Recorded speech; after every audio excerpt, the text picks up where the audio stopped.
Welcome to Founders Unplugged, hosted by Greg McCallum. Long-form, honest conversations with founders and entrepreneurs from around the world. Sure. Thank you so much, Greg, for this invitation, and I look forward to this conversation. So, a bit about me to the audience. My name is Naman, and I'm currently based in Hong Kong, but I was born and raised in India, and I was born into a very typical Indian business family where three generations of my family have been engaged in doing business. We were initially part of a small town in India, and then we migrated to the capital of India, Delhi, where my father, really started his business based out of Delhi. And I was actually the only kid in our family of 24, which was born in Delhi. My other family has been born in different parts of India, while my family was trying to figure things out. But we really found our base in Delhi 25 years ago. And then since then, we established a family office. But I think my background really contributes to a lot of what I've been able to achieve in life because I come from a family of entrepreneurs where doing a job is almost like a sin. Every dinner table conversation was about business, entrepreneurship, stock market, finance. And, that really, that was like subconscious learning for me. And that is, my father told me that, you really need to start being financially independent, get habits like financial saving. So I actually bought my first stock when I was, 11 years old. And when I was 13, I would see my friends, they would be like, in India, especially, we're inferior to the concept of money because it's that one male member of the house which will control all financial and monetary decisions. But like my father, really brought me up in a different way. He was like, you should be financially independent. You should know what savings are, what taxes are, what stock market is. But none of my friends were talking about it. So it was actually at 13 years old where I saw this gap that, this is something which is really bothering me, that if I have an environment where I'm able to, learn more about finance, why are my friends not able to do that? So I started my first company at the age of 13 years old called High School Investors, where what we did was that, we would go from like high school to high school and basically tell people about financial literacy, that, hey, if you get like 100 rupees as your pocket money, how about you save 20 rupees? And, you keep saving it till the point that you're actually accumulated a good sum. It was just about financial discipline. And while I was 1 year into it, I realized that people were not only wanting to save, but they didn't know where to save. So I was like, okay, let's convert it into this asset management business where we can manage microfinance. So we basically become this pool of, like small kids, like 13, 14, 15, 16, 17-year olds, like depositing like small amounts of money with us. And we were able to amass a good amount of assets under management, which we then invested into mutual funds as part of the company. So that was really, the really starting journey of what I did when I was 13 years old, just went from high school to high school, spoke to a lot of people. And, really, that was my first tryst with entrepreneurship, I would say. And I ran that company for 3 years. We got listed on there is this program called NASDAQ Milestone Makers. This is a program which features young startups. So we got listed as one of the top 25 startups trying to make a change. And, I had a really good journey. And when I was 16 years old, there was a larger mutual fund house which came and said that, hey, you've done a good job. You have the data of more than 30,000 students. Let us buy you out. So at 16 years old, I had my first official exit as an entrepreneur, and the sad part is I didn't even have a bank account because in India, you can't even have a bank account until you're, 18 years old. So my father took all of that money and I have no idea where that money is. But I had my first exit as an entrepreneur when I was 16 years old.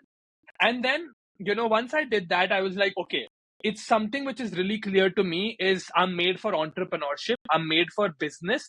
And for me, entrepreneurship was all about tackling, big problems, like, tackling problems like climate change, financial literacy, like big problems, which are not problems for a certain set of people, but for a whole generation, I would say. So I think that is what really got to me about entrepreneurship. So my second company, Rural Invest, was basically doing the same thing we did at high school investors, but for the rural population of India. So we partnered up with a government agency. We would go to farmers, we would go to factories and be like, why are you guys not investing? We took the same model like microfinance, people investing small amounts of money into mutual funds, into, investment assets, and we replicated it for the rural population of India. So that's what I did for 1.5 years before I decided that, I don't want to study in India and I want to, explore another market. And, China and Hong Kong were really up and coming. So I decided to come to Hong Kong for my undergraduate studies. And, my only idea coming to Hong Kong was it's a booming startup economy. I want to meet like minded people and I want to start a business.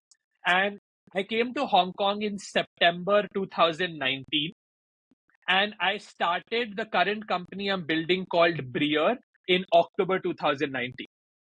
So I met my co-founder at an orientation. Me and my co-founder, we were the only two people who kept speaking at an orientation. So I was like, okay, check mark. I found a like-minded person who's really, who's a hustler.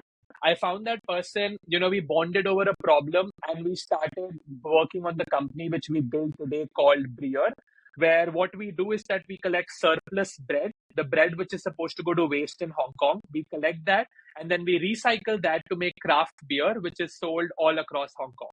So this is a bit about me. I'm a social entrepreneur. I'm an impact entrepreneur. And for me, like, I come from a business family, so entrepreneurship runs in my veins. Like, I don't see myself doing a job ever in my life. I'm an entrepreneur. I was born to be an entrepreneur. I was born to solve problems for the world. Great introduction, man. Really amazing introduction. And hopefully for those listening and watching now, it's very, very clear why I had to have you on the show because of, that's the kind of, infectious attitude and spirit that I think people love to hear about. So amazing. Tell me more about those first couple of businesses. Then, I mean, obviously the whole idea of them was to have an impact. Do you know if that, what that impact was working with the high school students and then working within the rural areas? What sort of measurable impact did you have? Were you keeping track of that to see, what effects it was having on these individuals, these families, and so on? Mm-hmm. For sure. So, I mean, with the first company, High School Investors, like till date, I have, students messaging me like, like what is rewarding as an entrepreneur, as especially as an impact entrepreneur, is when people come back and say that, the impact which you wanted to create was actually created. So I remember, there was a student who actually came to me when I was, when I was almost near 16 years old selling the company. They said that because I started investing with you guys when I was like 15 years old, he had amassed enough money to be able to pay his entire college education fees on his own. Wow, And, that's like amazing. that was something which was like, wow, man, like by saving $1, $2 every month, you were able to get to a point that they were able to, finance their own education by themselves, which was, like anecdotal, but I was like, wow, I've been able to create impact. So, I mean, to put it into numbers, the first company, High School Investors, because it's microfinance, but even with microfinance, we were able to get to around $20,000 US dollars in assets under management. Because, students started working with us. We partnered with over 80 high schools in India, and a lot of students started, like working with us. We had a really good supporter base, and we could really see that, the impact was not only the fact that students are saving with us. The impact was that students had the willingness to save money. And, I would see peers around me that they would be like, hey, I know about stock market, I want to do this. I know about taxes, I want to plan for my taxes in advance, I want to save for this. So what the purpose of the company was to inculcate a sense of financial discipline amongst the younger population of India, at least in the areas which I was targeting, and I was able to do that. So even today, like so many people who I was working with at that time, they are so far ahead in terms of their financial planning. They bought stocks early on, they bought mutual funds early on, they got into crypto early on, all the things which are up and coming in the financial space, they keep on top of it. And that is what was really important. Whether you save or not is completely up to you. Whether you save, $1,000 or $1 is completely up to you. But that habit or that discipline which I wanted to create among students was something which I was able to create. So that was something which was really rewarding. Mm. And so, I mean, when I heard that response, I was like, if I can take the same impact and actually impact people who, like earn less than $1 a day as well in India, like, what will be the impact for those people? Like, I remember when we started Rural Invest, the first 1.5 years, so many, like the National Payments Controller of India, NPCI, we partnered up with NPCI and we set up like financial literacy camps in villages in India. And we would go to like different villages in India and talk about the fact that, because those people are not educated. So for them, like stock market is equivalent to gambling. They're like, hey, Mm. we don't want to lose our money. But it was so heartwarming to actually tell them that once you save money in cash, you're actually losing money to inflation.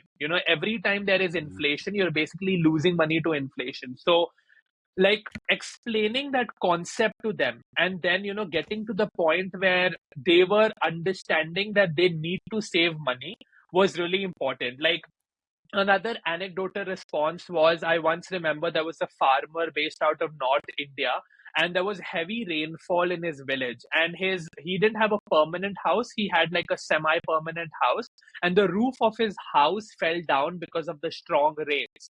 But he wrote as a testimonial that because he was saving with our platform, he had enough money saved and grown over a period of time, compounded over a period of time, that he had enough money to repair his house.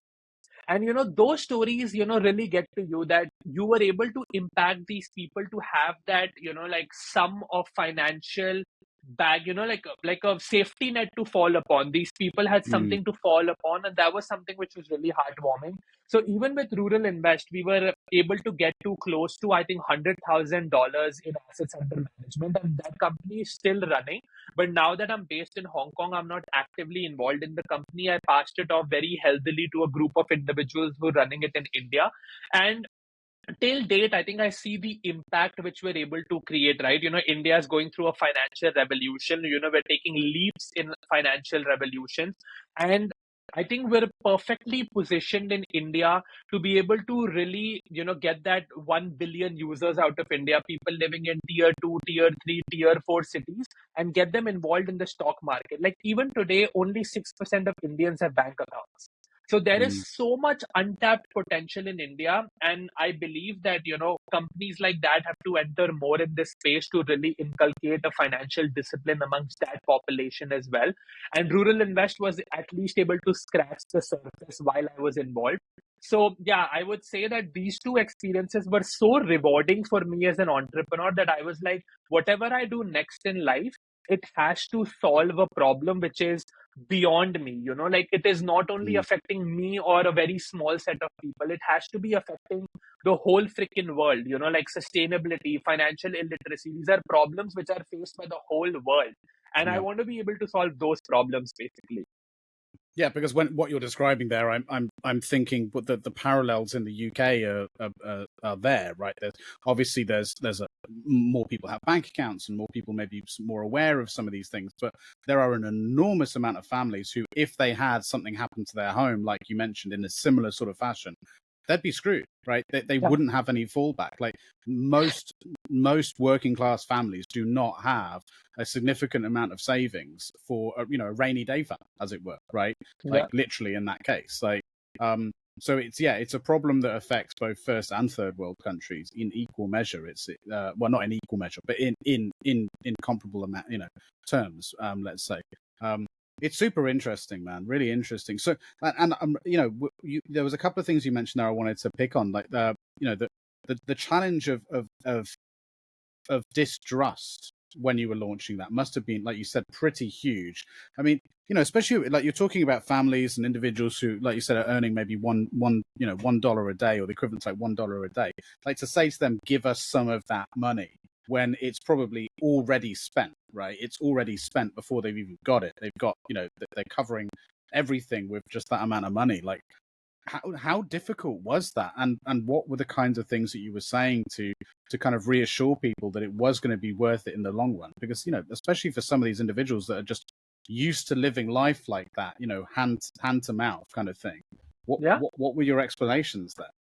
For sure. I mean, I would say that was the most difficult part of this entire business operation to convince people that, hey, you earn $1 a day. How about you give 50 cents to us? That was the most difficult part of this entire business model.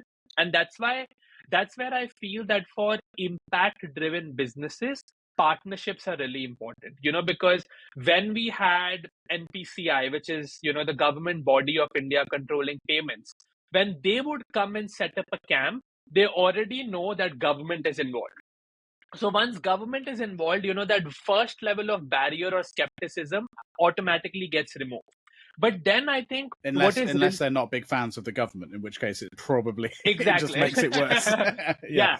No, I think honestly in India right now, we have a government which has its own agendas politically, but a few things like infrastructure and financial infrastructure they're doing right. Like I don't think so anyone, like even people sitting outside of India, like we're leaps and bounds ahead in terms of payment technology than even the USA. Like I spent 6 months of my time in the USA as well, and I was like, man, I miss India. Like the payment systems in India is so freaking good.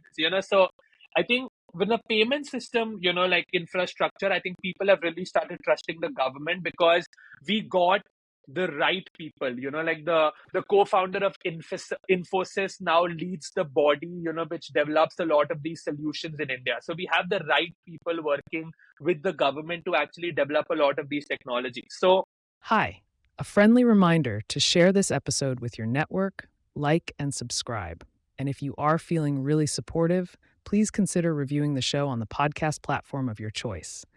It all really helps support what we do. Thank you. Now back to the show. we had the government which actually eliminated that first level of barrier, and that was actually the second level of barrier was my biggest sales lesson ever.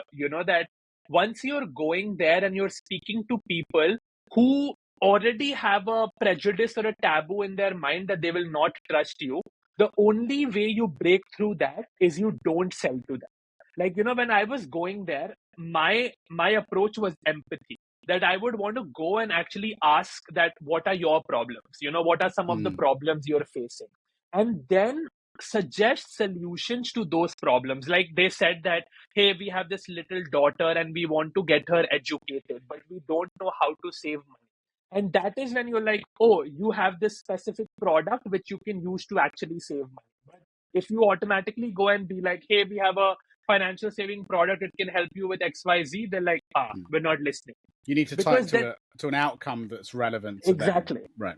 Yeah. Exactly. And it has to be very empathy driven, it has to be like when we even designed our app, like it was a vernacular app because India, every state of India speaks a different language. So if you're in Gujarat, you're reading Gujarati. If you're in Maharashtra, you're reading Marathi. So a vernacular app, first thing, to really familiarize the people. And then second, what are some of, like in India, this is actually a common saying that what are the three key things?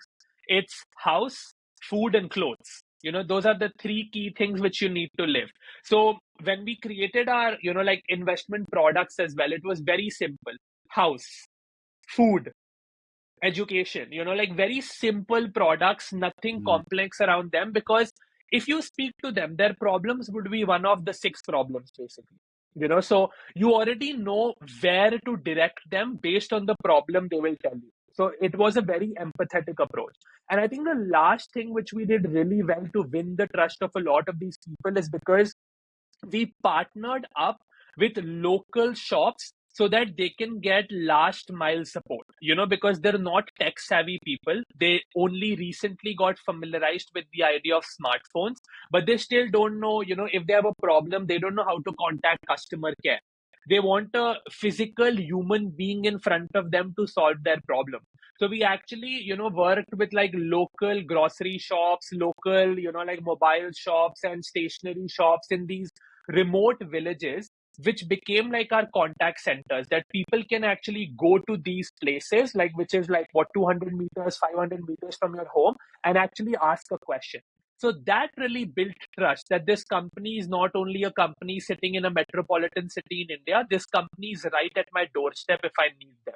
So we were They're able like to, local. They have a local exactly, presence, right? yeah. Yeah. So we were able to really build that sense that we're not, we're not a big company. We're like a homegrown company which is there to serve you.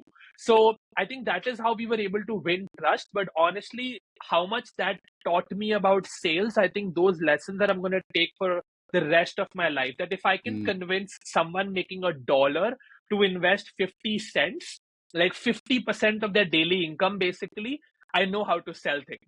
for sure. It's interesting. I know very little about India beyond what I see on the news. Whether that's Indian society, politics, etc. So I'm finding this very interesting, what's sort of I'm thinking about is all the things you mentioned there. You've got a lot of startups from the Europe or the US that don't go to India or China and these other countries.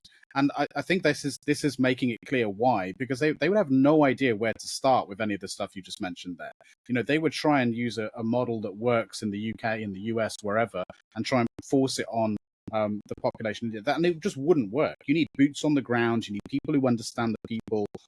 You need to have that local approach. Like you said, just even that thing about customer support and language, for example. Like, that's an insight that only you can bring to the table because of your understanding of your home country. But I'm curious though. I mean, from what I've been told, that there's in India there's a huge separation between classes in India. Did that play a role in some of the distrust, considering that I assume that you would be considered to be from a slightly higher class than, because of your background and your family, from what you've explained, compared to maybe some of the people you're speaking to? Was that also another barrier that you had to overcome by trying to, again, just being empathetic and trying to make this connection? Did that play a part in it, or have I been misinformed about how society works in India?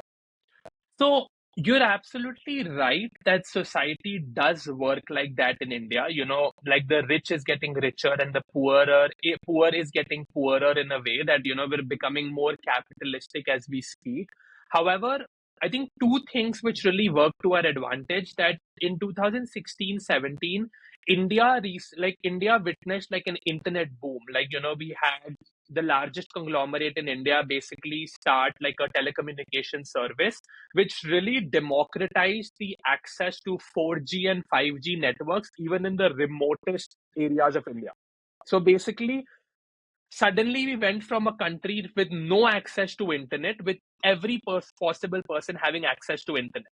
So they're already seeing how the upper class lives their life, like on Instagram, on Facebook, on Google, on YouTube. They're already seeing how people in metropolitan cities live their life, so they're already aware about it. But I think what is really important is, I think it's our upbringing which is really important. Like what a lot of people miss is India is so complex and differentiated. Like honestly, if you go to some of these tier 2 places, I could have found people who were more wealthy than my family, but it's their quality of life which has not gotten to a point where they will feel that they're entitled. So like Right. my family is very rich, but did my father ever let it get to me that we're rich? No. Like, Right. I always was grown with a very humble background, like ask for pocket money, financial discipline. And, like my father always believed in a lot of altruistic activities like donations and, food stalls and things like that. So when I go to these places, even, like the basic things, like even if we have house help at home, you need to thank them. Even if they're, serving you food, like they're your brothers and sisters, like you need to thank them, you need to respect them as equally, even though they're working for you. So I think a lot of these things, that when I went to these remote villages, my control over Hindi, like for example, I meet friends today who are from India in Hong Kong, and they don't even know basic Hindi words. And I'm like, Mm. this is your national language, why do you not know enough of this language? They're like, oh, because our parents always said that learn, English. I'm like, I can speak English, but that doesn't mean I can't speak my national language. I speak my national language really well. So when I go to these remote places, I try to speak in proper Hindi, like so that they can automatically, instantly connect with me. And then I don't have that superiority complex that I won't sit next to someone, who's a villager. Like, I don't care, like they're as equal as me. They could probably be richer than me as well. It's just that their lifestyle is not there. So I don't judge a book by its cover. I spoke to everyone. I chatted with everyone. I was playing with the kids of the people in the village. Like, I think it's that approachability which really helped me. Like, I didn't have any filters, any barriers, any like, oh, don't touch me. I'm wearing a brand. I'm wearing branded clothes. Nothing like that. It was like I was there raw and unfiltered in front of these people. And I think that is what really was able to help me break a lot of these touched boundaries. So yes, what you're told is true for a large part of India, but I think a lot of it is to do with how your upbringing is and how you're brought up and in which family and what values are inculcated in you. You just got to have the right attitude, basically. So it sounds to me like that's yeah. I mean, you've had a very good upbringing then, by the sounds of it, by your family. That's fantastic. Like you said, not exposing you to the idea that you're wealthy from a young age, but living modestly, as it were, to instill the right ideals. That's amazing. What I do want to talk about Breer in a minute too, because obviously we're focusing on a business that you're no longer running, but it's just really interesting. And I do want to go to that, but I am just interested to hear a bit more about what you said a moment ago. You were saying about your family, and you said you 20 something odd siblings, was it? You said? No, we're a family of 24. So my 24. father, Okay. yeah. So like includes my uncles, aunts, Oh, everything. okay. Yeah. So everyone basically. Yeah, I mean, the reason why I ask about that is because I grew up in a very small family, right? So my mother and father are both immigrants to this country. So family on both sides of that family are distant. They live in Ireland and in France and Algeria and stuff. So the family in the UK we grew up in was small. It was just the four of us, right? And then after the divorce, it was just the three of us. So what was that like growing up in such a large family? I'm always ask anyone that I meet that has, from a large family, what that was like. How many brothers and sisters did you have, by the way? So basically, or do you have? I say, did you have? Do you have? They're still your brothers and sisters. By a sibling perspective, I only have one elder sister. Oh, really? Is that it? Okay. Yeah. So as a sibling, as a real sibling, I only have one elder sister. But right. my father has three elder brothers, and basically each couple. So like we were like four. I have three uncles and my father. And each couple has two kids. So one boy, one girl, one boy, one girl, one boy, one girl. And then it's me and my sister. So we are like 8 cousins. And my eldest, cousin is like 35 and I'm 23 right now. So basically okay. I get that exposure in terms of age as well. And I think what that really helps is, like I get so much love and warmth and at the same time like mentorship and discipline. For me, like I never grew up with the fact that I have 2 parents. For me, I had 8 parents, because I will also respect my uncle and aunt in the same way I do my mom and dad. So I think that element, like I see so many of, like the people in the West today where they don't have that sense of family. Like my sister is 3 years old to me.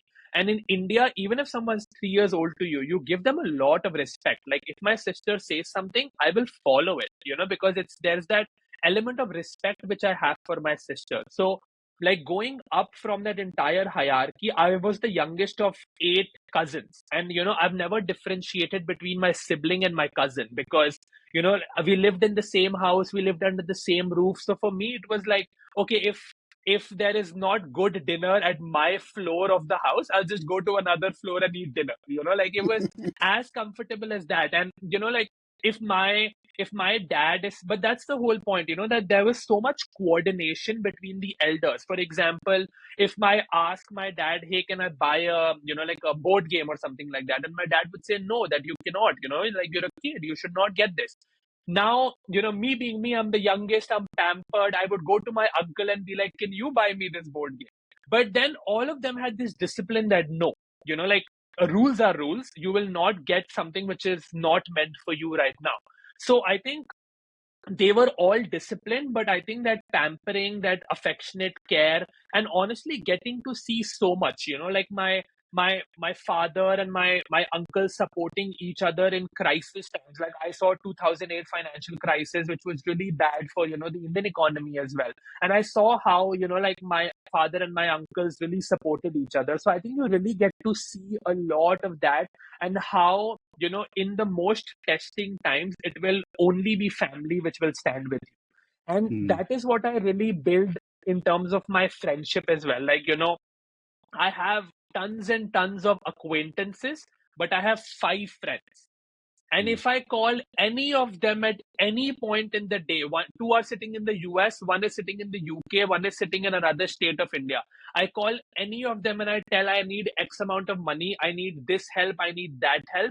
They will not even ask a counter question. They will do it first and then clarify later. I mm. have built that amount of bond with these 5 individuals, which I was in, school with since like sixth grade. So for me, relationships are not meant to be surface level. I've seen relationships go hard, deep, and tested at the most worst times. And that's what relationship is to me. It's like go all in or don't go at all. Mm. Yeah, that's a beautifully put, I've got to say. Yeah, and I'm very happy to hear that in a weird way. I kind of get I get happy for you to hear that you have that around you, and it's such an odd thing to say, but I guess but that's a true feeling that a response I had to you saying that, and I guess maybe the reason why I feel that way is because it's not something I hear very often. When people talk about, especially in this show, I quite often speak to people. We talk a lot about loneliness and about actually the lack of friends and the lack of real friends. And I've talked about that at length, about my own personal journey with that, and in fact how unfortunately I lost a couple of very, the people in my life who I would consider to be very good friends, and I've got very few left, um and yeah, and it's a recurring theme, it seems to be, at this point. So it's actually very really heartwarming to hear that you're in You that know, position, not only with yeah. family but with friends.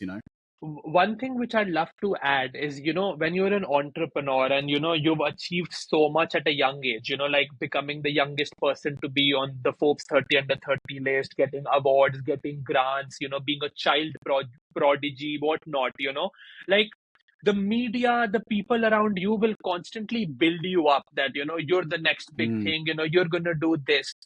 It's a You lot of need pressure. that. Yeah, you need that humbling ground, because I come Mm. back from a meeting, I'm like, oh, this person said I'm the child prodigy, and I would call my best friend sitting in the US. I'm like, bro, someone told me this. They're like, no, you're not. You're dumb, you don't know how to do things. You need that humbling effect in life, like Yeah, not yeah. everyone has to be a yes man. You Mm. need people who can humble you down, and that's really important because these people ground me. They tell me Mm. the reality that they're saying this because you're working 20 hours a day, 7 days a week, so Mm. acknowledge the hard work. You're no one right now. You're all someone who's a hustler and who's hardworking. So I Mm. think that's what I really value, that I don't have people who are yes men in my life. If there are people who have to give criticism for anything, personal, professional, like my friends won't mince their words. If they have a feedback, they will give it as straight as possible. That's good, man. Yeah, because I think just the very fact that I exist in the work that I do as a no bullshit advisor tells you how very few people have that in their life. For You know what sure. I mean? For sure, yes. Yeah, because not enough people are honest with their friends about various things. But listen, man, tell me more about Breer. You obviously touched on that briefly. The idea of taking discarded bread products and turning them into craft beer. Great idea. Where did that idea come from? How did that come to you in the first place? So again, that goes a lot to my background as an Indian, because when Right. I came to Hong Kong, I did not know what I wanted to do, but as I told you, meet like-minded people and solve a Hong Kong problem. So when I came to Hong Kong, like I was just trying to be as active as possible, attend events, attend orientations, attend, CXO sessions and things like that. And one day I would, and all of these sessions would actually happen after classes time, like 6 p.m. classes end, and then these corporate people would come in, and I would be attending these sessions at like 7, 8, 9 p.m. And there was a bakery on our campus. Every day I would see that bakery. throwing away, all the bread which was not sold at the end of the day. And I never really paid too much heed to it until there was a day where, like we had our final, like a midterm exam or something, and me and my co-founder both were taking that course. And my university was tucked away in this one corner of Hong Kong that if you need to get anything, you need to travel like 10, 12 minutes to get anything, basically. And we were hungry, and all the restaurants on campus were shut. So we were like, let's take a cab, let's go to some place where we can get something to eat. And the only place open at that time was a bakery 10 minutes away from campus. And we went there, we ordered our, like garlic bread and things like that. And then that owner was already like wrapping up the brewery. And then what we saw was this person took like all the breads he made that day, put them in a black rubbish bag, and then he was like just prancing out. And I happened to ask a question that, what are you going to do with the bread? Are you donating it? He's like, no, I'm throwing it. And I'm like, why would you throw bread? Because in India, we're used to the fact that if we buy bread, we can refrigerate it, keep it in our fridge for a couple of days and eat it even across, 2-3 days. But he's like, because, no one will buy bread which was made yesterday, today. Everyone wants fresh bread. And, it's more expensive for me to properly dispose of this bread. So for me, the best solution is just throw the bread. And I was like, what? Like, how outrageous is that? So that was the real introduction to the problem. And then very like in the most serendipitous thing which could ever happen, 1 week later our exams have ended and we are in Lang Kwai Fong, which is like the party district of Hong Kong. That's where all the clubs are, and we're gone out, we're celebrating, and I happened to see the bartender of that club drinking something which seemed like beer, but it was not beer. And I happened to ask, what are you drinking? And he's like, this is a 14th century, recipe made in China called kvass, which is Kvass, kvass. And that is basically bread fermented to make alcohol. So it will look like beer, but it's not beer. And that was the light bulb, the eureka moment that, like, wow, I saw the problem like a week ago. And I today saw alcohol can be made out of bread. And that is when, we realize that there can be something which we can do. And that is when we really start digging into the problem that, Hong Kong, it's a population of 7.5 million people. And Hong Kong wastes 3,600 tons of food every day. If you are enjoying this episode and want to support the show, please like, subscribe with notifications turned on, and let us know your thoughts and opinions in the comments below. This lets YouTube know we are doing something right. Back to the show. For only 7.5 million people. That's, if you're in London or, UK, the double-decker buses, that's 250 double-decker buses every day filled with food waste. So that was like, and, as an Indian, we're raised with the value that food waste is a sin. Like if you want to eat one bowl of rice, take one bowl of rice. Don't take 3 bowls of rice and waste 2 of them. So that really disturbed me. And I was like, now what do I do? Do I wait till I graduate out of university, or do I always do what I've done in life, that if I saw a problem, I want to solve it? So with no background in chemistry at all, like zero background. I'm a marketing management background. My co-founder is electrical engineering. We have no idea how chemistry will work for a beer. We were like, let's do it. We started searching up if there are other companies in the world. There are only 3 other companies in the world which do this. We were like, okay, there are not enough use cases as well. No worries, and that is when the most difficult time for the company started, because Hong Kong was hit with civil protests. And then as soon as the civil protests wrapped up, COVID started. So basically, there was no way we could actually be on ground. So, we were like, okay, you can't be on ground. I started learning brewing on YouTube. I ordered a brewing kit on Amazon. And I remember I was trying to, watch a YouTube video and do brewing, and I blew up my entire ceiling of the roof because, like something blew out and there was like grain at the top of my ceiling. So I've done all of that, like I've been through like that a mad grind. Scientist. Exactly. I've done everything.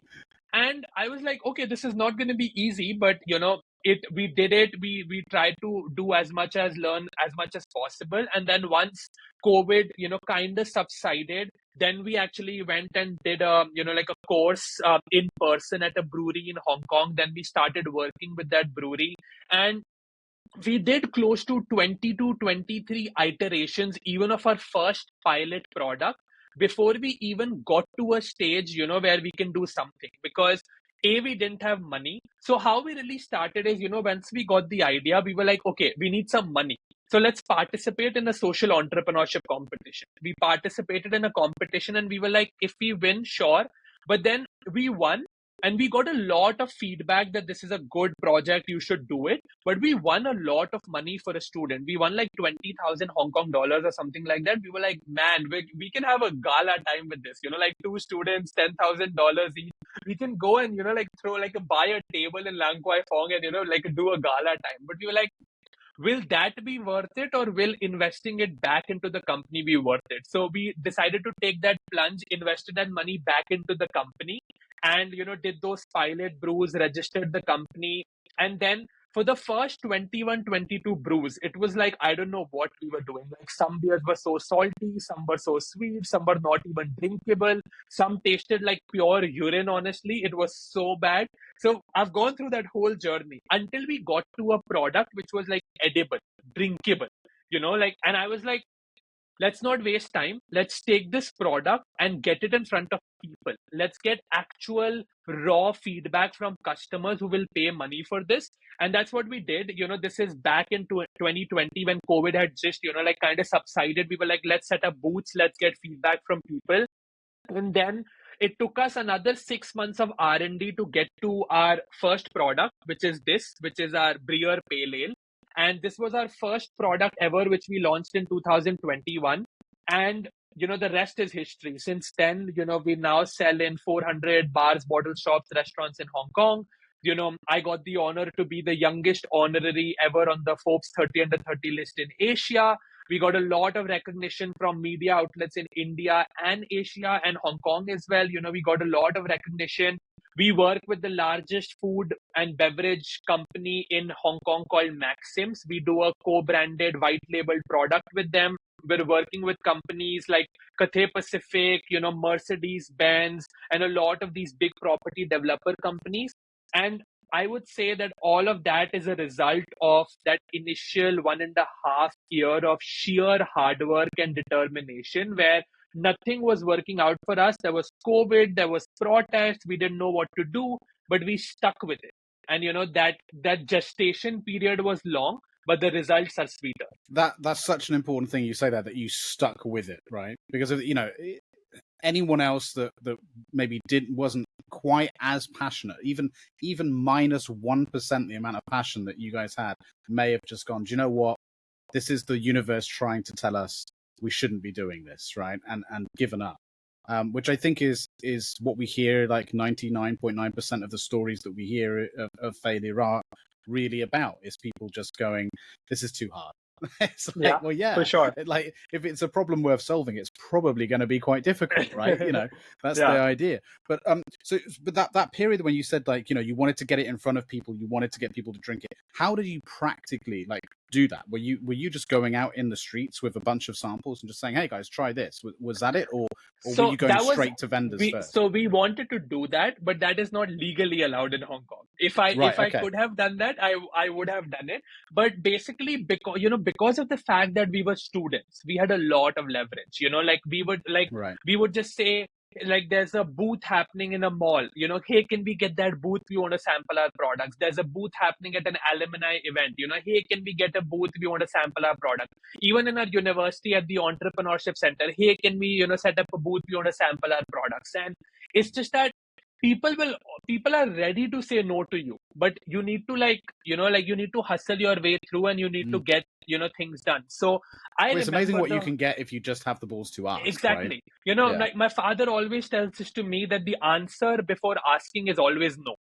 So the least you can do is ask, the least you can do is ask. So we set up our first booth, and, I have seen people spit that beer in front of me.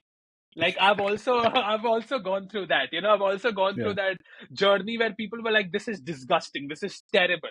And I was like, Sure, I love the feedback. Now give me constructive feedback of where we can improve. Like, what did you not like? Why is it not good? Yeah. You spit it out, sure. Like, you could have spit it out my face. I'm okay with that. But what did you not like is the question.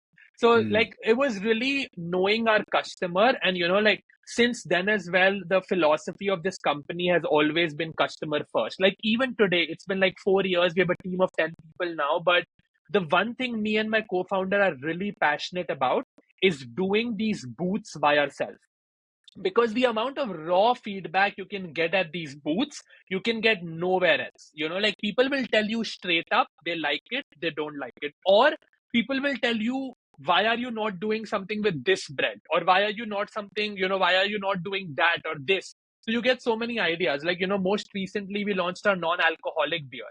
And that was simply the reason of so many people coming and asking us, hey, do you have a non-alcoholic option? Hey, do you have a non-alcoholic option? I'm like, there is a market for it. People are genuinely asking for it. So let's do something like that, bro. So our philosophy as a company, and like, people say that university education is redundant. To some part, yes, it is. You're being taught things which are not valuable or meaningful. But some things people think and people take for granted. Like, people say market research is redundant. Definitely not. Market research is really important. Knowing your customer is really important. Like, who will pay for a product with green premium? Is it the Gen Z? Is it the millennials? Like, who will actually buy into a supermarket, pay $3 more to buy a product which is sustainable?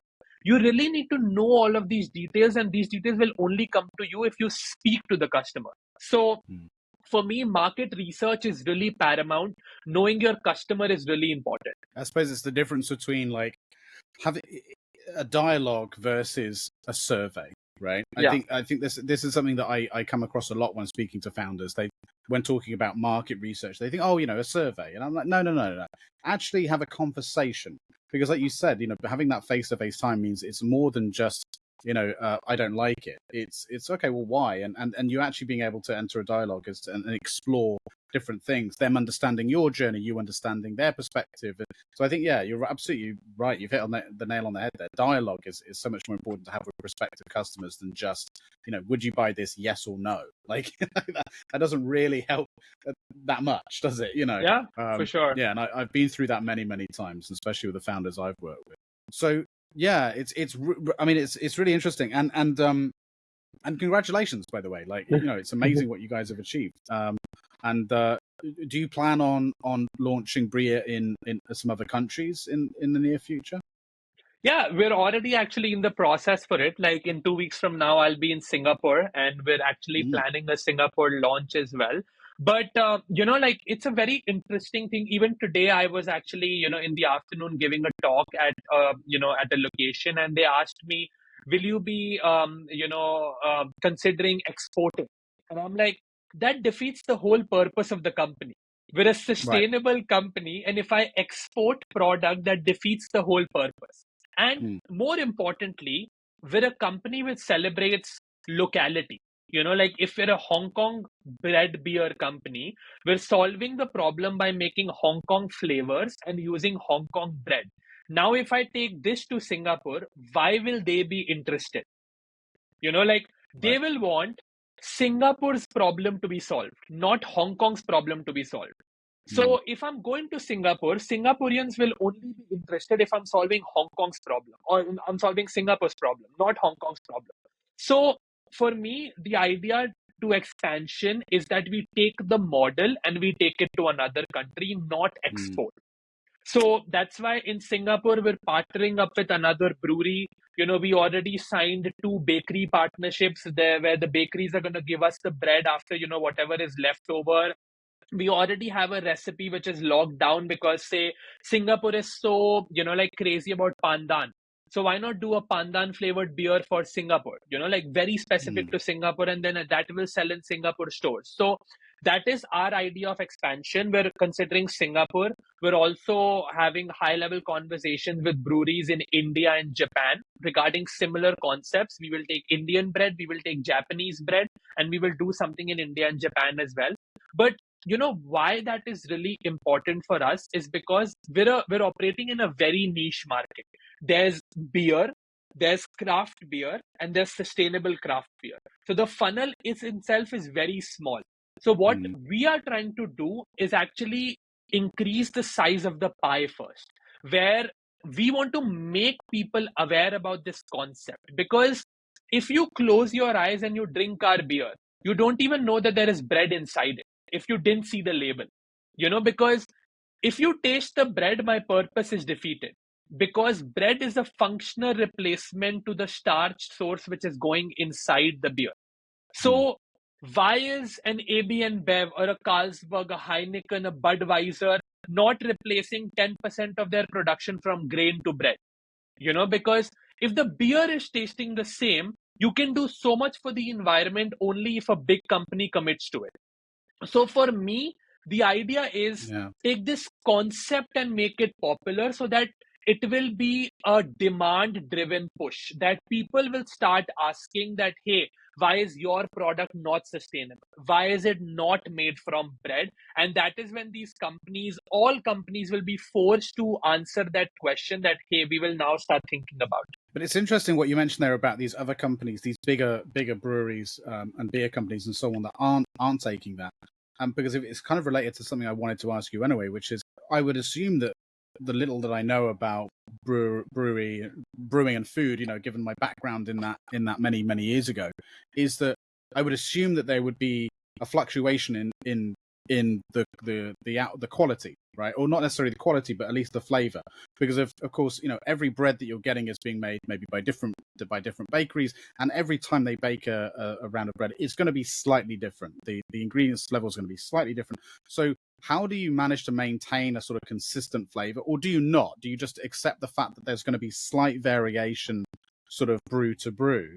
And then also, what about amounts? Because I assume that you're not always going to have an enormous amount. It might be a small amount of waste in one month versus another, especially if there's, I don't know, certain festival periods or something like that that's going to affect it. So how does that affect things, and how do you kind of mitigate for that? Mm-hmm. So to answer your first question, I think it's all about, SOPs. For us, we don't commingle different breads for different beers. Like if it's our pale ale, it is only made with one type of bread, which is a white bread, like as simple as that. We will not be like, okay, let's also add like chocolate bread to it, or, like croissant to it, or bagel to it, just because it's all starch. No, because each bread has a different chemical composition, and we don't commingle different types of bread. So each beer SKU is only one type of bread. And that bread, if we have 3 bakery partners for that specific bread source, we take a bread sample and we will lab test each of these samples. And we will basically adjust for any anomalies which are existing in each of these samples, and the recipe of that beer will be derived as an average of these 3 suppliers that we're going to get. Do you do that for every new batch, or just exactly? No, so once for the recipe. So once you're done with the recipe, then it's cut, copy, paste. But the first time you're doing it, and that's why, like for us, even though we're a craft beer company, we don't launch flavors for every week. Like we're very conservative with our flavors. We've only launched 5 flavors in 4 years. We're very conservative with our flavors because, like, for us to launch a beer, it takes close to 7, 8, or 9 pilot brews till the point we are convinced about this product is ready for the market. So we have that gestation period that we do a lot of lab testing, we do a lot of research before something hits the market, right? So for example, white bread, it's still easy because white bread doesn't have a taste, it doesn't have, different, like it mostly every bakery in the world probably has a similar white bread recipe. It's a bit of a blank canvas, really. Exactly. But when you get to exotic breads, like our IPA is made of a local bread in Hong Kong called pineapple bun. So it doesn't have pineapple, it looks like a pineapple. And that's why it's called pineapple bun. And that is loaded with butter. And now you know that, like, you already know when you do the chemical test that there's a lot of butter, which means, a certain sort of base which is getting added into the recipe. So how do you counter it?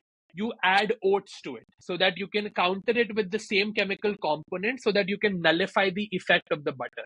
Now, that is specific to this recipe. If I am going to use pineapple buns for my IPA, then there will have to be oats added to the recipe. So each recipe is very carefully curated with the ingredients which are going in, with the type of bread which is going in, and which manufacturer is giving us that bread. If there are 3 manufacturers, we will lab test all 3 breads and then come to an average that, okay, these are acceptable standards of what we're going to get with the bread coming into the brew. So what can we replace? Like, I'll give you the simplest example. White bread, when it's processed, there is an element of salt which is also included in the bread, because it's processed. So there is some salt as well. Now, if I'm not making beer with bread and I'm making it with grain or barley, it's natural for any brewing recipe to add a bit of calcium sulfate for stability. However, if we add calcium sulfate to a bread beer, then it will become salty, because salt plus salt will make it more salty. So we need to consciously take that decision to not add calcium sulfate to the recipe, so that there's already that limited salt and we're happy because the bread is bringing that salt. We don't need to add calcium sulfate separately. So there's a lot of nuance which actually goes into making a recipe of every product we launch in the market. And that's why, we're like, people say, oh, you're a beer company. I'm like, technically I'm food tech. There's a lot Right. of tech which is happening here. Just because it's a F&B consumer facing company doesn't mean it's not tech. There is a lot of tech happening. It's just behind the scenes. Yeah. So then so how does that affect? Are you not at all concerned with the sort of the resource that's coming in, i.e. bread, and the fluctuations then of the quality or the way that, because of, one batch might be made with a certain ratio, another maybe a slightly different ratio. Does that not really affect the end product then, if there are any slight variations? It doesn't. Because we Okay. take that average, we take the average out, right? So we try to average it in a way that it won't affect the recipe at a greater length. Obviously, if there's a big change, then it will affect things, but till date it hasn't affected. And you were asking about bread supply, that sometimes bread supply can be consistent or not consistent. Honestly, we are working to the day when there is less bread waste. Right now we're living in the world where there is insane amount of bread waste. Like, Right. I mean, in 4 years of running this company, we've saved close to 50 tons of bread waste. Hong Kong is wasting around 1,000 tons every day. So we're not even scratching the surface right now of how enormous the problem is. And that is why I say, like, as a company, until unless we are the scale of an ABN, Bev, Carlsberg, Heineken, we will not even be scratching the surface of how big this problem is. But at least we have started with a movement which will eventually drive customers to push for things. Like, plastic bags didn't get eliminated by its own. It was also people telling that, hey, I will not use a plastic bag, I will use a paper bag, or I will carry my own bags from my home. So it's a lot of demand-driven changes which companies will have to make, because I am personally seeing it today, especially with my generation, that when today we are walking into a store, we're not walking into a store to buy a product. We're walking into a store to buy a mission. We want to support companies which are, like, doing something good for the environment, beach cleanups, recycling, upcycling, anything. But we want to support missions. We don't want to support products. And I think that will usher a whole new generation of conscious capitalism, where it can't be all about profit. You will have to balance profit at purpose, and that will be a demand-driven push rather than a supply-driven push. Yeah, that makes a lot of sense. It's behavior, right? It's behavior they're looking to affect, but that takes time. That takes a lot of time, and it takes trust. Like you almost, going back to the beginning of the conversation when you were saying about, sorry, my throat there. Like when you were saying about that the business when you're working with rural communities, you don't get people to make a change in the behavior without first providing a reason to trust, right? So I see the parallels there for sure. That's interesting. I did want to ask about profitability to an extent, but more about the mathematics. But we're wrapping up part 1 now. So For anyone listening and watching right now, thank you for listening. The second part of this conversation will be out in a few days, and so make sure you subscribe, blah blah blah, to get notified of that. So that's the end of part 1. Thank you for listening and or watching. Subscribe with notifications turned on to get notified when part 2 comes out. While you wait, please join in the conversation in the comments below.